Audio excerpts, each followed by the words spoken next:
Hello friends, welcome back to my channel. I am Soni Singh. आज के video में हम लोग माइक्रो इकोनॉमिक्स का पार्ट 2 कवर करने वाले हैं। प्रीवियस वीडियो में मैंने जब स्कोप ऑफ माइक्रो इकोनॉमिक्स बताया था, बहुत सारे बच्चों का कंटिन्यू टेलीग्राम, व्हाट्सएप पे या पर्सनल इंस्टाग्राम पे मैसेज आ रहा था कि दी आप please scope of micro economics अच्छे से मुझे फिर से बताइए। माइक्रो नहीं, मैक्रो इकोनॉमिक्स में हमें फिर से बताइए, हमें थोड़ी सी प्रॉब्लम हो रही है। तो देखिए, मैं हमेशा यही कहती हूँ कि कॉन्सेप्ट क्लियर रखना बहुत ज़रूरी है। जो भी डाउट रहेगी उससे रिलेटेड वीडियो आप लोगों की आती रहेगी। पहले आप लोग की जो जितने भी बच्चों के डाउट्स हैं वो हम लोग डिस्कस करेंगे, उसके बाद आगे हम लोग टॉपिक में कंटिन्यू करेंगे। जिन बच्चों को मैक्रो इकोनॉमिक्स का स्कोप अच्छे से क्लियर है, आप वीडियो को आगे करके देख सकते हैं। जिन बच्चों को नहीं है, आप कंटिन्यू वीडियो को देखिए, नोट्स बनाइए, जहाँ जहाँ मैं मार्क करी हूँ उस पॉइंट को मार्क करते हुए चलिएगा, ताकि आप लोग जब रीडिंग करो, एग्जाम के टाइम में आप रिवीजन करो, आप लोगों के सारे कॉन्सेप्ट क्लियर हो जाए। तो चलिए स्टार्ट करते हैं। तो सबसे पहले स्कोप ऑफ मैक्रो इकोनॉमिक्स में मैंने आपको बताया था income and employment. Income and employment होता क्या है, तो सबसे पहले रीड करते हैं, उसके बाद मैं आपको एक डेफिनेशन बताती हूँ। यहाँ पे लिखा क्या हुआ, macro economics deal with a national income, it's include the study of a various component of national income. Macro economics is also connected with the determination of the level of employment in a whole system and a variation it study about aggregate demand, aggregate supply, consumption, saving and investment function relating of employment theory। सबसे पहले income and theory का क्या definition, macro economics का ये scope कैसे हो सकता है। देखिए, जब मैंने मैक्रो इकोनॉमिक्स का आपको बेसिक बताया था, तब मैंने आपको डिफाइन किया था कि मैक्रो जो होता है लार्ज लेवल पे वर्क करता है, नेशनल लेवल पे वर्क करता है। ऑलवेज आप देखते होंगे जीडीपी होता है, आप लोगों को पता चलता है इतना एम्प्लॉयमेंट है, इतना अनएम्प्लॉयमेंट है, इतना इनकम है, इतना एवरेज इनकम है, इतनी गरीबी है, मतलब जो भी सारी चीज़ें हैं ये हम लोग कैसे करते हैं, सर्वे करके करते हैं। हम लोग को कैसे पता चलता है कि हमारे देश में, हमारे भारत देश में कितनी एम्प्लॉयमेंट है, कितनी अनएम्प्लॉयमेंट है, एवरेज सैलरी क्या है, हायर सैलरी क्या है, मिडिल फैमिली की एवरेज सैलरी, मतलब सारी चीज़ें हम लोग क्या करते हैं, स्टडी करते हैं। तो वो कैसे स्टडी करते हैं, हम लोग मैक्रो इकोनॉमिक्स में ही यही सब चीज़ जानते हैं, हम लोग सर्वे करके स्टडी करते हैं। तो क्या बोला गया, इसमें क्या करते हैं, एग्रीगेट सप्लाई लिया जाता है, एग्रीगेट सप्लाई, कंजम्पशन क्या है, सेविंग क्या है, इन्वेस्टमेंट फंक्शन क्या है। तो यही था इनकम एंड एम्प्लॉयमेंट का, कि इनकम कितना हो रहा है, एवरेज इनकम क्या है, एम्प्लॉयमेंट का क्या है, सारी चीज़ों पे, नेशनल इनकम पे ये वर्क करता है। आई होप आप लोगों को यहाँ तक क्लियर होगा। नेक्स्ट पॉइंट पे चलते हैं। Price of a theory of a general price level and inflation. ठीक है, क्या बोलता है definition, macro economics study a various component of a money supply and effect them an economy. सबसे पहले आपको पता है इकोनॉमिक क्या मतलब, इकोनॉमिक्स मीन्स क्या, पैसा, हम लोग को पैसा का ये रहता है, इसमें क्या होता है, मनी सप्लाई होता है। Determination of a whole price index and change in a general price level, it also study in a micro economics. क्या होता है, जनरल प्राइस लेवल को भी, इंडेक्स प्राइस लेवल को भी, सारी चीज़ों को माइक्रो इकोनॉमिक्स स्टडी करता है। सारी चीज़ों को अच्छे कॉन्सेप्ट, अच्छे बार चार्ट, सारी चीज़ों को एक एक बारीकी से चेक किया जाता है कि क्या चीज़ हम लोग कहीं कुछ छूटे ना। जैसे कि अब मान लीजिए, अब सर्वे हुआ, हर देखते हैं कि हर बार सर्वे होता है, हम लोग को सब कुछ देखा जाता है, फिर पता चलता है कितना एम्प्लॉयमेंट है। तो सारी चीज़ें आप लोग को हमेशा यही ध्यान में रखना। आपसे एग्जाम में क्वेश्चन भी बन सकता है कि मैक्रो इकोनॉमिक्स जो है वो किस पे वर्क करता है, स्मॉल या लार्ज। तो सबसे पहला आपका क्वेश्चन ये आएगा कि दीदी मैक्रो इकोनॉमिक्स जो है लार्ज लेवल पे वर्क करता है। दूसरा, मैक्रो इकोनॉमिक्स किस पे, लार्ज लेवल पे।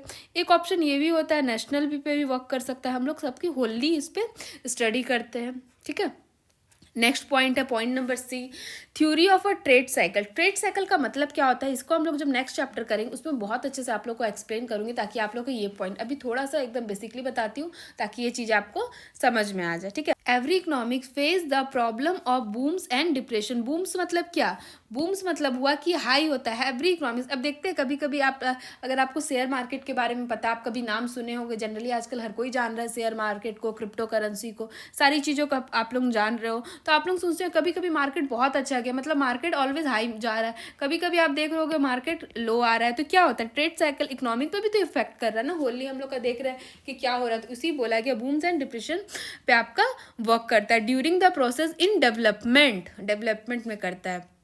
This phase and term and trade business cycle, ये ट्रेड बिजनेस साइकिल के रूप में आपको हेल्प करता है थ्योरी को एज्यूम करने के लिए। नेक्स्ट पॉइंट क्या है, थ्योरी ऑफ ग्रोथ आपका नेक्स्ट पॉइंट। हमने इसमें क्या किए थे, 5 पॉइंट को पढ़ा था, तो 3 पॉइंट हम लोगों ने कवर कर लिए हैं। अब हम लोग के 2 पॉइंट्स बाकी है, उसके बाद हम लोग नेक्स्ट टॉपिक स्टार्ट करेंगे। Theory of economics growth, theory of economics growth सबसे पहले है, जब हम लोग पढ़ रहे हैं मैक्रो इकोनॉमिक्स तो इसमें ग्रोथ इंपॉर्टेंट है।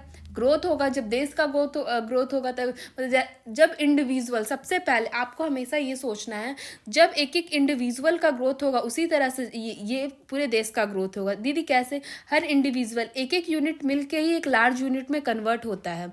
तो उसी तरह आपको स्टडी का एक मोरल देना चाहूँगी, हर डे अगर आप 1 आवर स्टडी करोगे तभी आप एग्जाम में अच्छे मार्क्स लाओगे, क्योंकि आपकी रिवीजन अच्छी है, आपकी प्रैक्टिस अच्छी। आप ये नहीं सोचोगे एग्जाम के 1 वीक पहले पढ़ लूँ, 1 मंथ पहले, नहीं, आपके भी मार्क्स आएंगे, चलो टेंशन में पढ़ लिए, आ भी गए बाई चांस, नहीं अब आप बोलोगे दीदी हम लोग इतना मेहनत करेंगे एग्जाम के 1 महीना पहले, आप कैसे ऐसे बोल रहे हो। तो एक आप बात याद रखना, जो बच्चा रोज 2 आवर्स पढ़ रहा है अभी से, और रोज जो एग्जाम के रोज 1 महीने पहले पढ़ेगा, उसकी स्टडी में डिफरेंस होगा। उसके साथ 2 महीने पहले उसका कॉन्सेप्ट क्लियर होगा, उसका नोट्स बने हुए रहेंगे, उसकी पढ़ाई अच्छी से हुई रहेगी। तो रेगुलर स्टडी बहुत ज़रूरी है। तो रेगुलर स्टडी करोगे तभी एग्जाम में अच्छे मार्क्स आएंगे। अभी क्या है देखिए, सिचुएशन ऐसा, एग्जाम होगा नहीं होगा, जैक बोर्ड का तो प्रॉब्लम चल ही रहा है, उसको तो कोई सॉर्ट नहीं कर सकता है, वो हमेशा का है। लेकिन आपको अपनी मेंटालिटी को क्लियर, कि आपको पढ़ना, एग्जाम तो होगा ही, ये तो क्लियर है कि एग्जाम होगा ही। तो एग्जाम होगा तो आप लोग को उसके लिए पढ़ना है और अच्छे मार्क्स लाने हैं। तो अच्छे मार्क्स कैसे आएंगे, रेगुलर स्टडी से आएंगे। जितना हेल्प हो सक रहा है मैं कर रही हूँ। अगर और भी कोई रिक्वायरमेंट है, और भी कोई हेल्प चाहिए आपको स्टडी रिलेटेड, तो आप टेलीग्राम, इंस्टाग्राम, व्हाट्सएप पे मैसेज कर सकते हो। व्हाट्सएप ग्रुप का लिंक दिया हुआ है डिस्क्रिप्शन बॉक्स में। तो चलिए स्टार्ट करते हैं। ये टॉपिक को पहले समझना, theory of economics growth. Theory of economics growth है क्या, study of a problem relating economic growth of increase per capital real income from a part of a microeconomics. It study the economics growth and under development economics. क्या करता है economics growth, वो growth पे work करता है। Growth पे work करते करते उसको दिखता है कि कुछ चीज़ ये अंडर डेवलप्ड है, डेवलपमेंट इसमें भी होना चाहिए, तो फिर उसमें भी वो ग्रोथ हेल्प करता है। जब आप रिवीजन करते हो, आप देखते हो कि आपके मैथ्स में सम नहीं बन रहे हैं, या अकाउंट्स है तो अकाउंट्स में सम नहीं बन रहे हैं, या थ्योरी पार्ट है तो वो आपको अच्छे से लर्न नहीं, तो आप देखते हो ना इस टॉपिक में मुझे प्रॉब्लम हो रही। मैं अकाउंट्स का एग्जाम्पल ले रही हूँ, जैसे पार्टनरशिप है, पार्टनरशिप का एग्जांपल है। बहुत सारे बच्चों का एडमिशन क्लियर होता है, रिटायरमेंट में प्रॉब्लम हो जाती है, तो बच्चे क्या करते हैं, ठीक है चलिए मैं एडमिशन का तो कॉन्सेप्ट क्लियर है बट रिटायरमेंट का नहीं, तो मुझे रिटायरमेंट पे फोकस करने की ज़रूरत है। उसी तरह इकोनॉमिक्स में भी जिस पार्ट में वो देख रहे ग्रोथ अच्छा हो रहा है तो उस पर तो वो काम करेंगे, लेकिन जिस पार्ट में अंडर डेवलपमेंट है उस पर भी वो फोकस करेंगे। तो इसलिए थ्योरी ऑफ इकोनॉमिक्स ग्रोथ का भी होना बहुत ही ज़रूरी है। स्कोप ऑफ माइक्रो इकोनॉमिक्स में ये हेल्प करता है। मैक्रो, मैं बार बार माइक्रो बोल रही है, मेरी गलती है।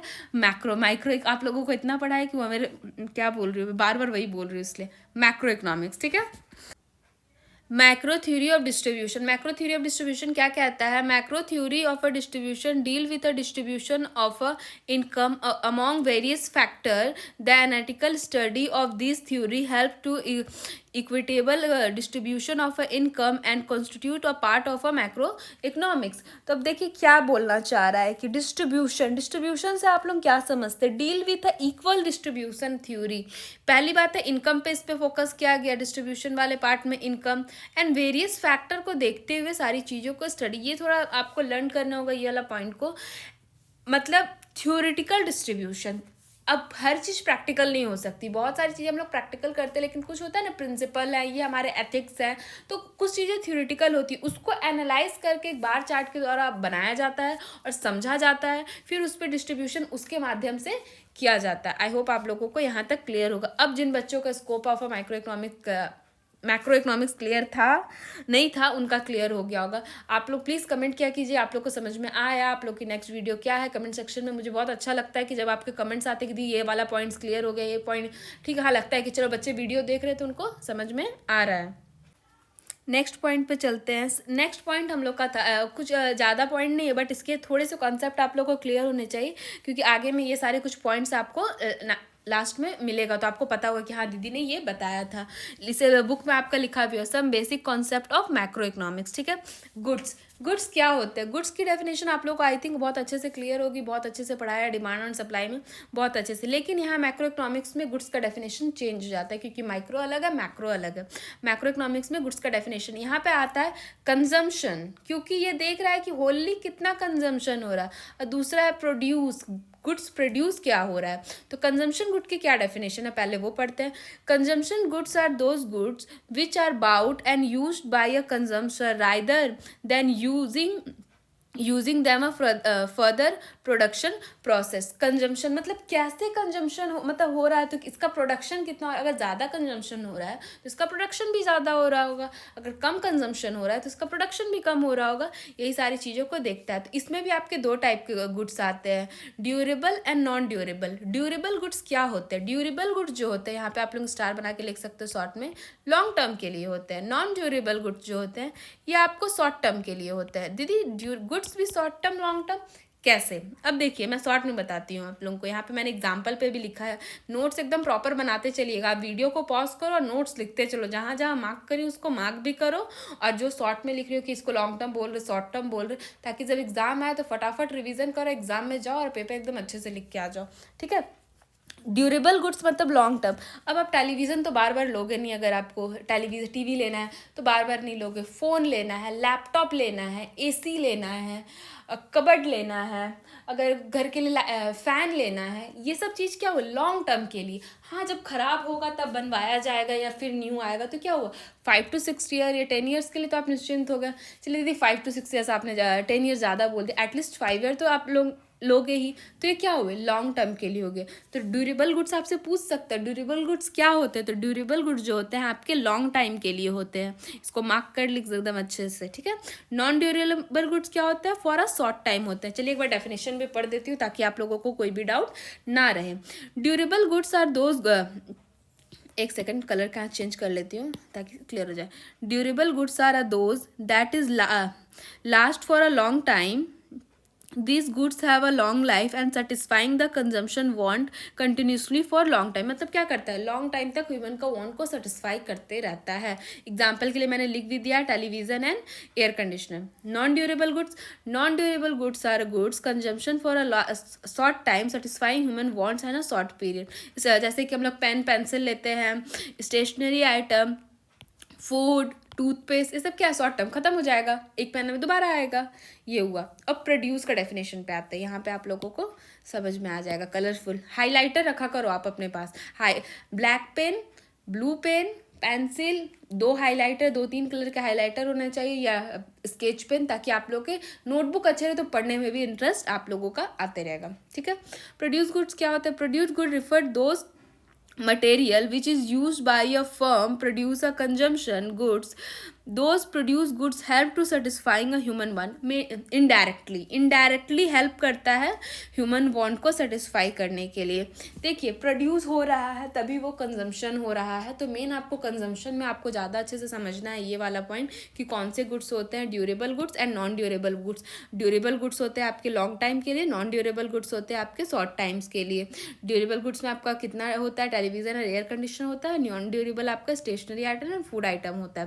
और प्रोड्यूस हो रहा है तो इनडायरेक्टली सेटिस्फाई कर रहा है, पता तो नहीं है, मतलब मेनली इनडायरेक्टली आपको इन द सेंस मैं बोलना चाह रही हूँ कि प्रोड्यूस हो रहा है, ठीक है, मार्केट में आ रहा है। मेनली आपको प्रोडक्शन से कोई नहीं, प्रोडक्शन तो वो होते ही रहेगा, आपको कंजम्पशन है कि मैं खरीदूंगी तभी मैं यूज़ करूंगी, वो मार्केट में लाने वाले का प्रॉब्लम है कि उनको कैसे खरीदना है, सेलर्स की बात आ जाती है वहाँ पे, ठीक है।